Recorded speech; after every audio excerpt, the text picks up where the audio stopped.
कैसा है तू और हमारा देश कैसा है? वैसा ही जैसा आप छोड़ के गए थे। यानी कि हम अभी भी अंग्रेजों के गुलाम हैं? नहीं, अंग्रेजों से तो हमें 1947 में ही आजादी मिल गई थी। अच्छा, तो अब तो हमारे अपने लोग देश चलाते होंगे ना? हाँ, तब तो देश काफी आगे बढ़ गया होगा। जब हमारे अपने लोग देश चला रहे हैं तो गरीबी और भ्रष्टाचार का तो नाम ही नहीं होगा। सबको बराबर हक दिया जाता होगा, किसानों और मजदूरों का अच्छा ध्यान रखा जाता होगा ना? नहीं, ऐसा तो कुछ नहीं है। तो कैसा है बताना मुझे। कैसे हमारे अपने नेता, हमारे आजाद भारत के नेता, 100 साल हो गए मुझे गए हुए, बताना। हमारे अपने नेता वो तो अपनी जेबें भरने में लगे हुए हैं। आने वाली 7 पीढ़ियों को नहीं बल्कि 700 पीढ़ियों को ना कमा कर खाना पड़े, उस चीज के इंतजाम में लगे हुए हैं।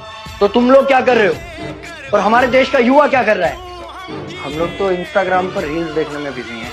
यानी कि हमारी कुर्बानी का देश के लोगों पर कोई असर नहीं पड़ा। देश के लोगों में कोई देशभक्ति नहीं, कोई देश प्रेम नहीं। नहीं, ऐसा नहीं है।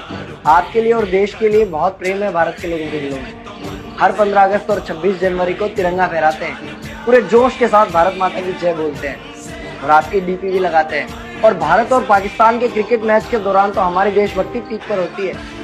तुम इसे देशभक्ति समझते हो? तो फिर क्या है देशभक्ति? अगर तुम्हारी देशभक्ति समाज को सुधारने में, गरीबों को अच्छी शिक्षा या बराबर का हक नहीं दिलाती तो कोई काम की नहीं है तुम्हारी देशभक्ति। भ्रष्ट नेताओं और सरकार के खिलाफ आवाज उठाओ, लोगों को एकजुट करो।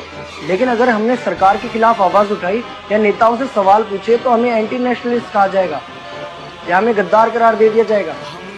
तो डरता है। 23 साल का था मैं जब अंग्रेजों ने मुझे फांसी पर चढ़ा दिया। मुझे तो आतंकवादी कहा गया था। अगर अब नहीं जागे तो ये देश सोता रहेगा। ये सरकारें, ये नेता देश को बेच खाएंगे। इस भ्रष्ट सरकारी तंत्र से लड़ो। देश को क्रांति की जरूरत है। क्रांति यानी कि हमें हथियार उठाने होंगे, बंदूकें उठानी होंगी जैसे आपने उठाई। नहीं, हमारी क्रांति विचारों की थी। जब अंग्रेजी हुकूमत ने हमारी आवाज नहीं सुनी तो हमने और जोर से आवाज लगाई और अपने विचार रखे। और क्रांति केवल सत्ता को बदलने तक सीमित नहीं है, बल्कि इस भ्रष्ट अन्यायी तंत्र को जड़ से उखाड़ कर फेंकना है। पर ये होगा कैसे? अपने आसपास से शुरुआत करो। जो भी तुम्हें भ्रष्ट नजर आए उसके खिलाफ आवाज उठाओ, एक्शन लो। तुम्हारे टैक्स का पैसा नेताओं की जेब में जा रहा है, हिसाब मांगो। अपने वोट का सही इस्तेमाल करो, लोगों को जागरूक करो, इस देश को आजाद करवाओ।